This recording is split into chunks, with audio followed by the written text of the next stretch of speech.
So, as always, I was reading a couple of sites, Clutch Points and a few others. And, I ran across an article in regards to Robert Covington, Clippers forward, versatile forward for the Clippers.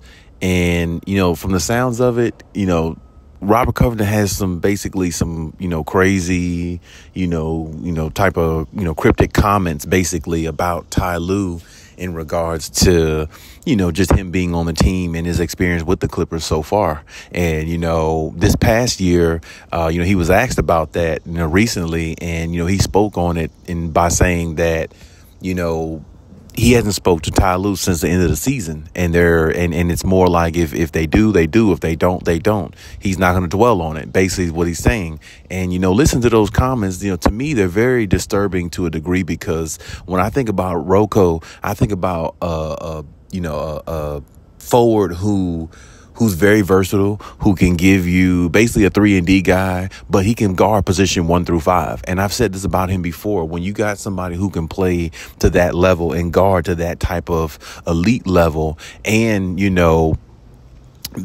guard, not only guard to that elite level, but, be able to knock down a 3 at a efficient or decent clip.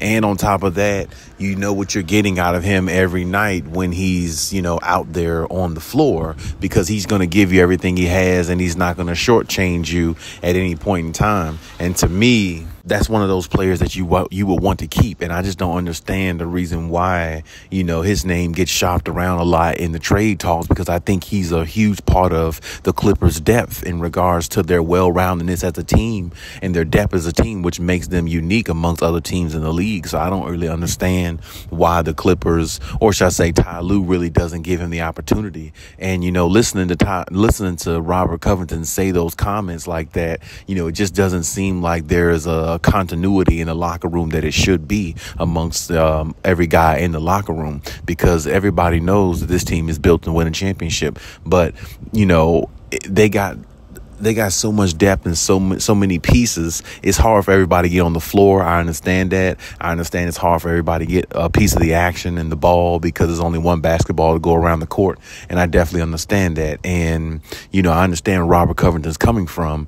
And I look at it like this. There's no reason why he shouldn't get no playing time, even though they got a lot of depth the way they have, even though they got a lot of pieces, even though they're well-rounded and they're put together, pretty soundly if they're healthy, as a team. But I still think Rocco is very useful, and he would make them a lot more. I think he would make them better, if he did play. I mean, I understand the other guys they have coming in the rotation and things like that, but hell, if you have to, lessen somebody else's role or something like that to give him minutes, because he's one of those valuable pieces, I think, that can help a team win a championship, because his length and his disruption and him being able to guard position 1 through 5, he's almost sort of like a Kawhi Leonard to a degree, just without the ability to score on the level the way Kawhi can.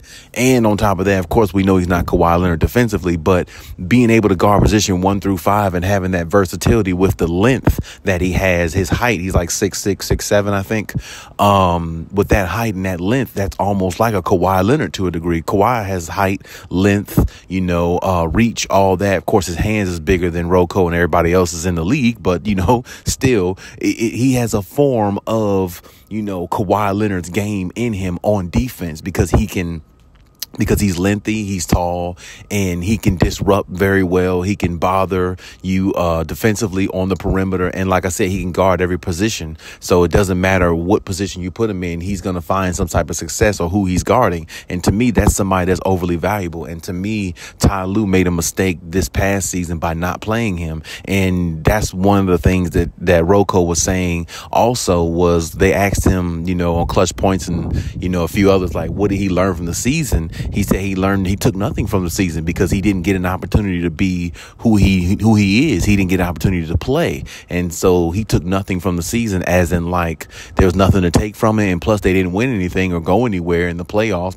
due to injury once again. So there's nothing to take from it. It was a bust season. It was a lost season. And I definitely understand Rocco saying that, because it's very true. And I think, me personally, adding a player like him to your starting lineup or your, second unit consistently will make the Clippers so much better. And I understand. I don't understand why Ty Lue really doesn't see that. I mean, he's just one of those. You went and got him and Norman Powell in a trade package, before the end of the previous season.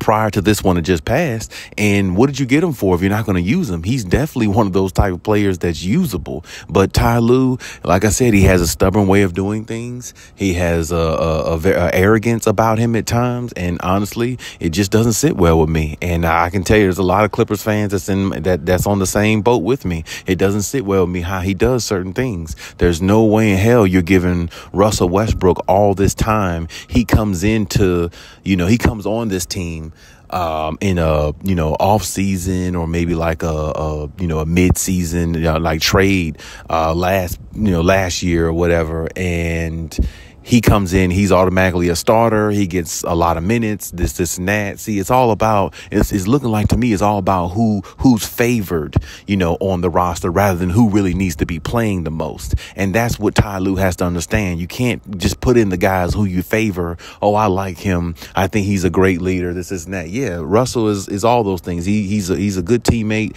He's all those things. He plays hard. He gives you everything he got. No doubt about it. But it doesn't necessarily mean that he should be logging in a lot of minutes. You know what I'm saying? You might have to cut some of his minutes and swap him out for somebody else or something. But the point I'm trying to make is don't show favoritism to the ones that you want to be on the floor. Put the ones on the floor who really can make a difference. Russ can make a difference at times. Don't get me wrong. But a lot of times he can make the difference for the other team in regards to the opposing team getting their way because of all his stupid mistakes that can cause the Clippers to lose games that they really could or should win if they had or have a better minded, equal minded point guard. So if you're going to give somebody like Russ, even though he is Russell Westbrook and he's got a huge name, and we all know Russ is definitely a top player, no doubt about that, always have been. But if you're going to give somebody like him the keys to this team after just acquiring him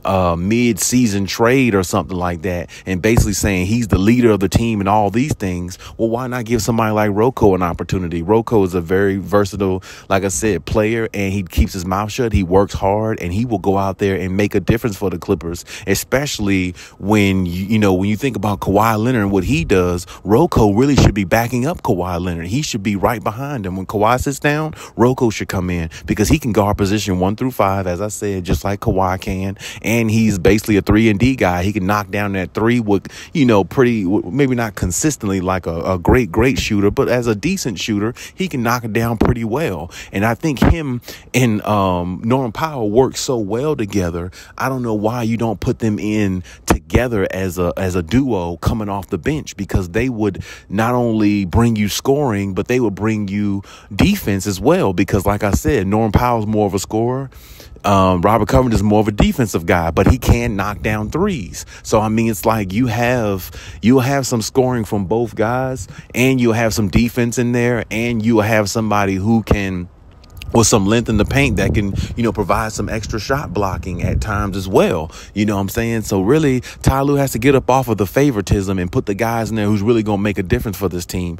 And because, somebody like Robert Covington, the way he plays, you could have won an extra 4 or 5 games with him in the starting lineup this possible past season, and you wouldn't even had to fight all the way to the end, to possibly get into a playing tournament. Because, like I said, when you utilize all your pieces the right way, it all works out and everything filters out the way it's supposed to. But hey, leave any comments in the comment section. Let me know what you think about what Covington said, and let me know whether you think he's right or wrong, and we'll talk about it.